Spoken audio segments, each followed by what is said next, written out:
UFC 306 is going down this Saturday, September 14th at the Sphere in Las Vegas. And today we're going to dive into what makes this event a historical milestone for the UFC. We're also going to explore the electrifying matchups and discuss the future of this ever-evolving sport. And there's no better person to do that with other than the president and CEO of Ultimate Fighting Championship, the one and only Dana White joins me in studio. Dana, how you doing, man? Good. Good. I'm glad you're good. I'm excited about this UFC 306. This is a big one.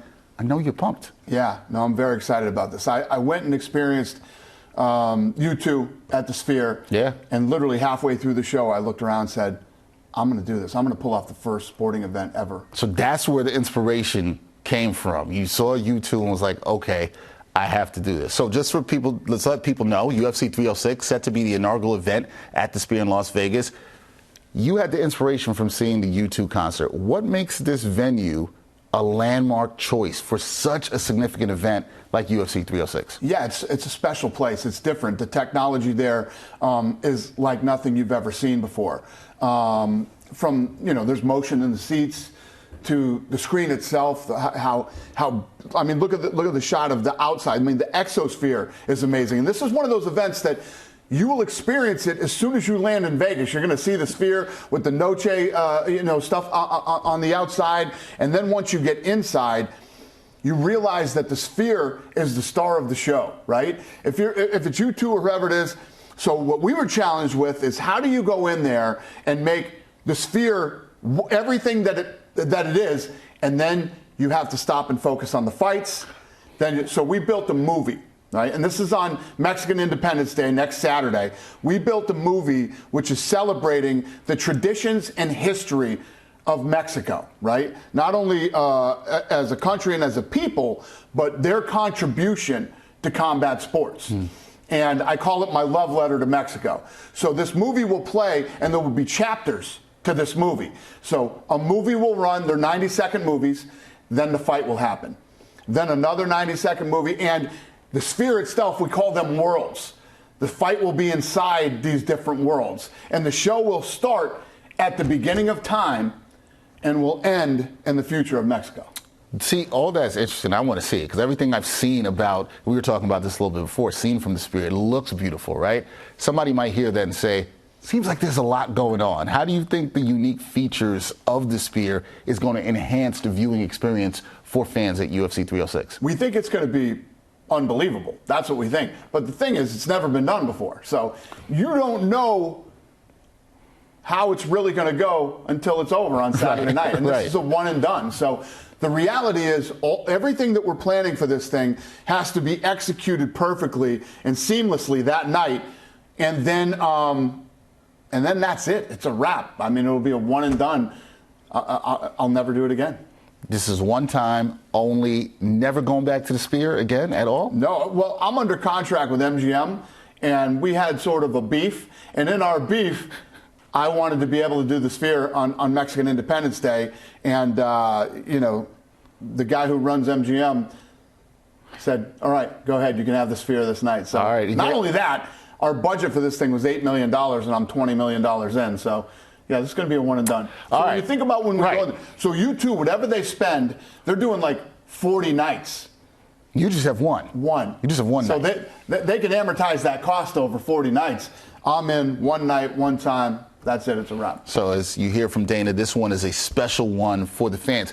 Here's the thing, though, Dana. UFC 306 is going head-to-head with a major boxing event. You've got Alvarez-Berlanga, Canelo Alvarez. Do you believe both events going down on the same night could be a problem for UFC? Would it have an impact on the audience in terms of pay-per-view buys or the actual turnout? Well, first of all, there's tons of UFC fans that want to watch you. There's tons of boxing fans. So I think I don't think it's a bad thing. It's not the perfect scenario, but it is what it is. I can tell you this is the biggest gate in UFC history. And it's the biggest pre-buys ever for an event that we've ever done in the history of the UFC. Meaning, how many people have actually bought the event the week before the week of the event? So the anticipation is there. We're going to be just fine. Yeah, you're hearing that from the people, the anticipation. What are you hearing from people about it? How much excited are they about this event that's going down on Saturday? Well, like myself, I mean, this is a unique event that, I know what we have in store. Now it's just about execution. All the bells and whistles are done. Now it's about rehearsal to pull this thing off to be perfect on Saturday night. And it's a unique one-of-one event. One-of-one event, that's UFC 306 going down on Saturday night. But I want to talk to you about the highly anticipated matchups that we've got here, right? Because there's two. You've got Sean O'Malley making his second defense of the UFC Men's Bantamweight Championship. He's going against Merab Dvalishvili. Both of these fighters enter this bout in pretty good form. So with this matchup that everybody wants to see, what should the public keep their eyes on in this one? Well, it's the perfect case scenario. You got a guy who's such a huge star like O'Malley, right? He is the world champion. Bad blood between these two. These two really hate each other. And you literally have the top two guys in the world in that division fighting in their prime in such a major event. It's the perfect fight for this. And then the co-main event, Mexican-born woman who holds the title and arguably two of the best to ever do it too, in their trilogy fight. Alexa Grasso, this is her third fight with Valentina, and many believe Valentina, a lot of talk in the past, Valentina and Amanda Nunes, which was the best female fighter of all time. And Alexa Grasso beats her. She's Mexican-born, and this is their trilogy fight. Again, and you couldn't have a better co-main event. No, I think you couldn't have one. And the one that Data's talking about there is between the champion Alexa Grasso, former champ Valentina Shevchenko. As he said, third fight between the ladies. Neither's fought since last September's split draw that they had. What are you expecting from this? This is going to be fireworks to conclude this trilogy, right? It's a war because, what I love about these two is they're both so proud. They both want to be seen as the best, and they both want to win this third fight. So, I don't know how it gets any better than the last two, but that's who they are, and that's the way they fight, and that's how I expect this fight to be, too. Yeah, the last two have been really, really exciting, and we expect this one to be exciting as well. I got to ask you about one of the legends of UFC, Conor McGregor. He's looking to make a comeback this year, had the injury. He's done a ton for this sport, obviously. He's been a megastar. You know this. And fans have been wondering about his return. When is it going to happen?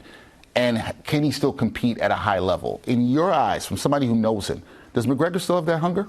Well, let me tell you this. I was the one this year saying, I don't think he's going to fight this year. Amidst all the talk and everything else, even the fight being set up in the press conference, Conor McGregor will fight next year, early 2025. As far as he's had so much time off. As far as the hunger, I mean, he's a very wealthy guy. We'll find out. We'll find out when he comes back. But he is definitely one of the big superstars of the sport that elevated, the UFC all throughout Europe and other parts of the world. He's been a big star and a great partner for us. Yeah, the fans want him back. The fans want to see him back in the octagon. That's the thing I hear all the time. You just mentioned the growth of the UFC over the past 3 decades. What do you consider the key milestones that propelled the sport to where it is at today? So, The Ultimate Fighter, when we first got on television, The Ultimate Fighter.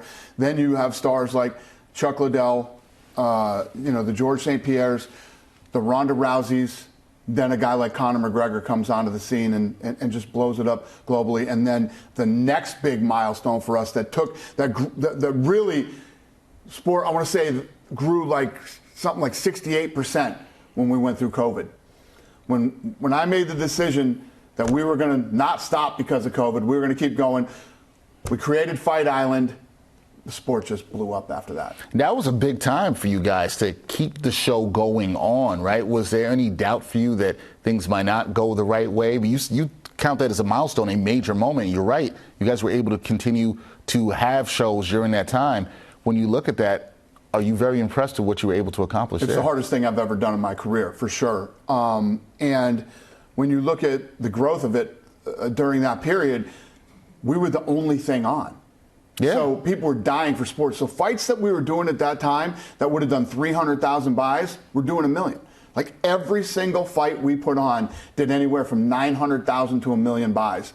And the fan base just grew massively during that period. Yeah, no, the growth was unbelievable there. What you talked about, some fighters who were part of the milestones. But when you look at some of the current fighters, who do you currently really like in UFC? Who really excites you? Who stands out? And what makes those fighters stand out from the rest? Who really excites you in terms of fighters right now? Yeah, Sean O'Malley, Alex Pereira, Weili Zhang.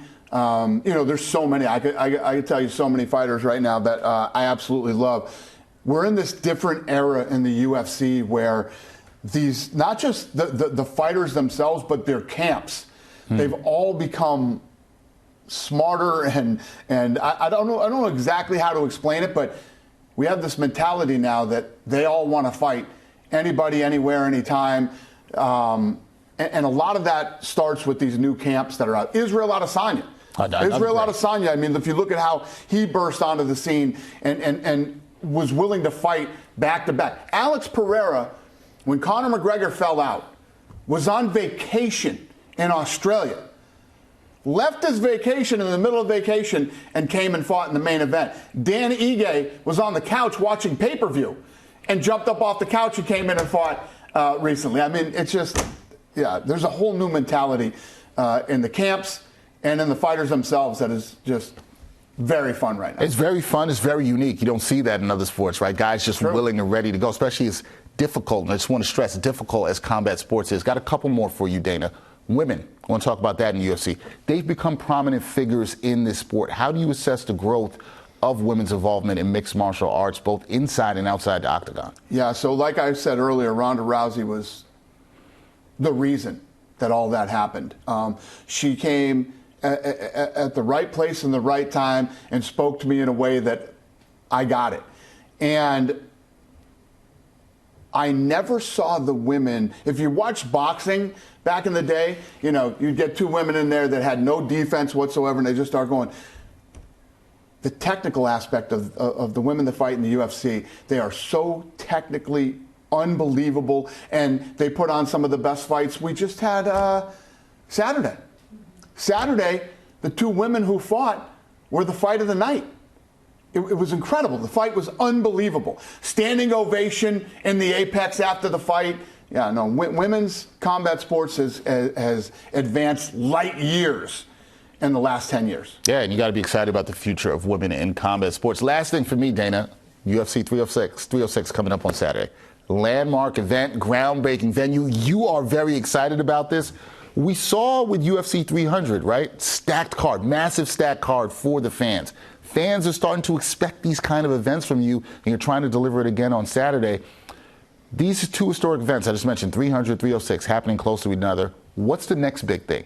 What's the next big thing that fans can look forward to when it comes to the UFC? Well, it's funny because fans and the experts were saying that 300 was not the card that everybody expected, and it didn't live up to their expectations. Then 300 happened, and now it's the greatest card of all time, and yada, yada, yada. Same thing going into the Sphere on Saturday night.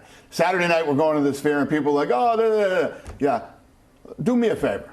Sit back, shut up, and watch the show. We know exactly what we're doing. 306, the card is absolutely unbelievable. When you get these fighters in this kind of an atmosphere and an event this big, they always deliver. The card is going to be incredible on Saturday night. The show is going to be like nothing anybody's ever seen before. And then our next big event will be in New York. We're coming back here. We come to MSG every year. The return of John Jones and Stipe Miocic. When that fight is over, whoever wins that fight, we got Tom Aspinall waiting in the wings to come in. And, our Abu Dhabi card is off the charts. The Abu Dhabi card is unbelievable, stacked top to bottom. We're ending this year with a bang. We have tons of fun, incredible fights leading us into the new year. That's a lot of good stuff you mentioned to me. New York coming up. You got Abu Dhabi, end of the year with a bang. You said Conor McGregor, likely top of 2025. So a lot to look forward to in the UFC. That is UFC founder, CEO, president Dana White giving us time, joining us to talk 306. I'm excited for 306 for you. Me too, brother. I got to get out to the Sphere and see an event. You do. You need to come to the Sphere. Whoever your greatest artist is that you want to, you were telling me this. Want to see him come.